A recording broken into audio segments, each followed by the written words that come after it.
कोल्हापुरातील पूर्व भागात माय डिनिम या ठिकाणी होलसेल दर रिटेल मध्ये उपलब्ध।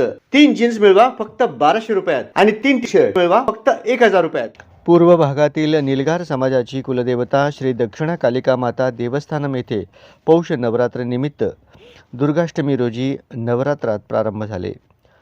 सकाळी ध्वजारोहणाचे मानकरी श्रीधर एमेकर यांच्या शुभ हस्ते ध्वजारोहण करून निलगार समाजाचे ट्रस्टी श्री नारायणराव अंबाजी काळपगार यांच्या हस्ते गणपती पूजन करण्यात आले। तदनंतर देवीच्या मूळ मूर्तीस अष्टोत्तर कळस पूजेचे मानकरी श्री अनिल नागनाथ अंदिगार यांच्या हस्ते अष्टोत्तर कळस पूजन करून व समाज बांधव व भक्तगण यांच्या हस्ते देवीस कळसाभिषेक करण्यात आले। त्यानंतर देवीच्या मूळ मूर्तीस अभिषेक संपन्न झाली आणि देवीस अलंकार धारण करण्यात आले। त्यानंतर होम हवन संपन्न झाले। मध्यान्ह काळात देवीची महाआरती संपन्न होऊन नवरात्राची सुरुवात करण्यात आली।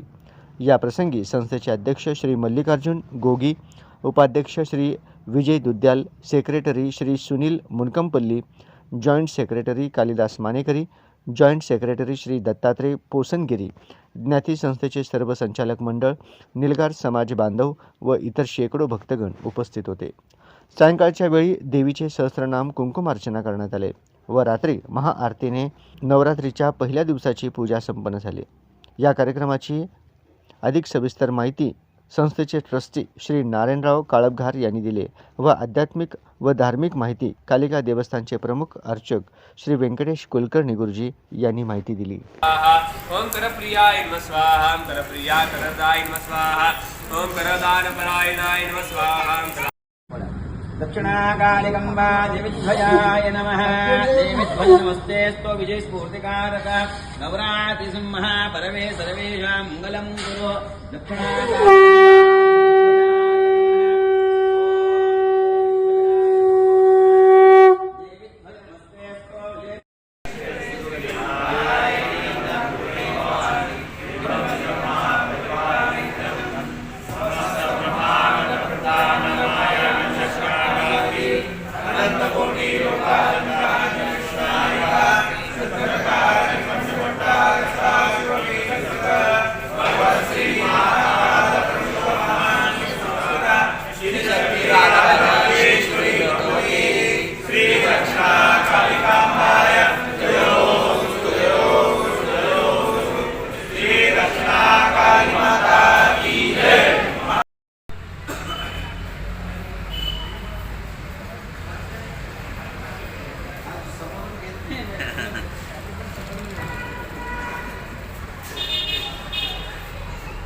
श्री गणेश गुरु शिवचिदंबरेश्वर दक्षिणाकालिकंबा कुलिष्टदेवताभ्यो नमो नमः। श्री क्षिण्यंबा समवेत श्री यक्षानंदनाथ श्रीपादुकायै नमो नमः। निलगार ज्ञाती संस्था प्रांगणातील कालिका देवस्थानम येथे पौष महिन्यातील शाकंभरी नवरात्र प्रारंभ झालेला आहे। शाकंभरीं स्तुवन् ध्यायन् जपन् संपूज्य नमन् अक्षयमश्नुते शीघ्रम् अन्नपानामृतं फलम्। शाकंभरी देवीची जो भक्त स्तुती स्तवन पूजन करतो त्या भक्तांना अक्षय प्रमाणात अन्न पाणी फळ हे प्राप्त होतं असं देवीनं वरदान दिलेलं आहे। आणि हे जे मिळणारे अन्न पाणी हे जे आहे ते अमृतासमान मिळतं आणि देवीच्या अंगातून ह्या सगळ्या शाकभाज्या उत्पन्न झाल्या म्हणून शाकंभरी असं त्याचं नाव आहे। ह्या उत्सवात देवीला विशेष करून नैवेद्यामध्ये भाज्यांचा नैवेद्य दाखवला जातो। ह्या उत्सवाचं वैशिष्ट्य आहे शाकंभरी देवीची आराधना केली जाते। या उत्सवामध्ये कालिका देवस्थानमध्ये रोज दक्षिणाकाली ककारादी सहस्रनामावली कुंकुमार्चना आणि हवन ह्या सेवा सुरू आहेत. भक्तांनी ह्या सेवेमध्ये भाग घ्यावा, कालिका देवीचा अनुग्रह संपादन करावा. गुरुजी, विशेषतः तीनच नवरात्र जास्त प्रचलितमध्ये असतात. पौष नवरात्र जास्त लोकांना माहीत नसतं. तर आपल्या मंदिरात हा नवरात्रसुद्धा साजरा केला जातो. याचं काय विशेष कारण सांगाल? हो, याचं कारणच असं आहे की पौष महिन्यामध्ये शाकंभरी देवीचा अवतीर्ण झालेला आहे. म्हणून पौष महिन्यामध्ये शुक्ल अष्टमी म्हणजे दुर्गाष्टमी या दिवशी हा उत्सव सुरू होतो आणि शाकंभरी पौर्णिमेपर्यंत म्हणजेच येणाऱ्या पौर्णिमेपर्यंत हा उत्सव असतो. 8 दिवस हा उत्सव होतो. आपण भक्तांकडे काय संदेश? भक्तांनी शाकंभरी देवीचं स्वरूप कालिकामध्ये पाहावं आणि जगदंबा कालिका देवी ही शाकंभरी सुपिंड आहे अशी त्या देवीजवळ प्रार्थना करून देवीची आराधना करावी. देवालयातील ज्या पूजा पद्धती आहेत त्यामध्ये सहभाग घ्यावा आणि ज्या भक्तांना जी शक्य सेवा आहे ती सेवा करावी. कालिका देवीचा अनुग्रह संपादन करावा हे भक्तांना आवाहन करतो. मी नारायण अंबाजी काळपगार, निर्गार नाट्य संस्था कालिका मंदिर देवस्थानचा कायम विश्वस्त. आज रोजी शाकंभरी नवरात्र हा उत्सव चालू झालेला आहे आणि हा उत्सव 3 तारखेपर्यंत चालणार आहे.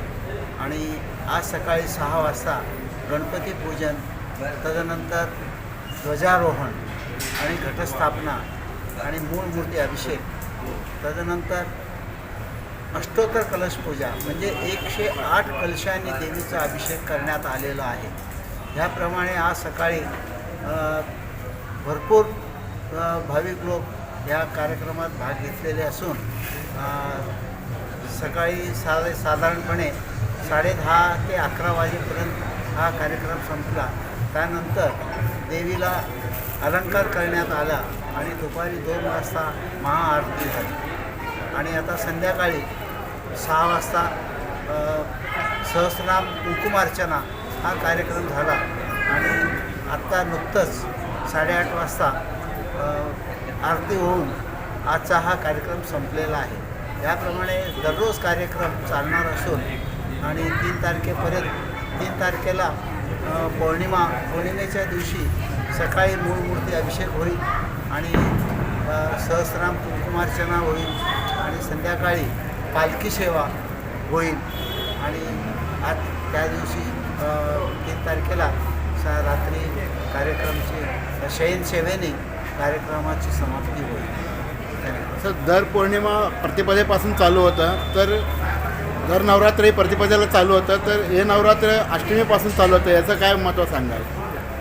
शारदीय आपला शाकंभरी नवरात्र हे संपूर्ण भारतात कुठेही जर असेल तर हा एकच कार्यक्रम अष्टमीपासून चालू होतं आहे आणि त्याची आख्यायिका काय आहे आम्हालासुद्धा जास्त कल्पना नाही आहे. परंतु तुळजापूरमध्ये सुद्धा आज रोजी शाकंभरी नवरात्रचं घटस्थापना झालेलं आहे.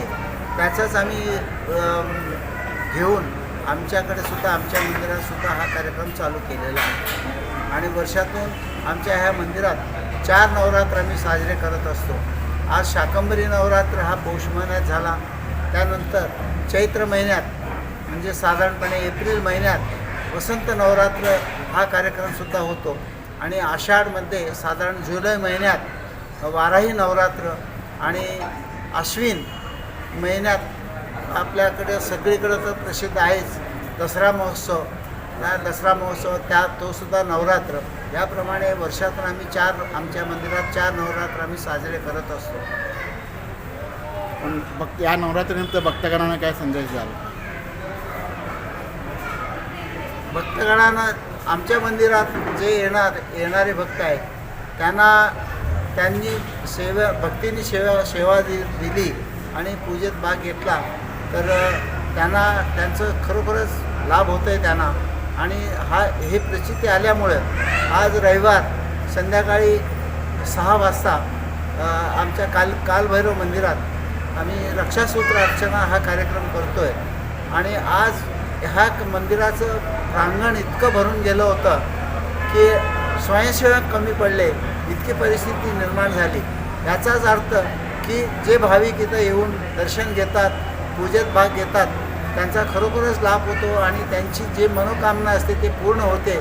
म्हणूनच भक्त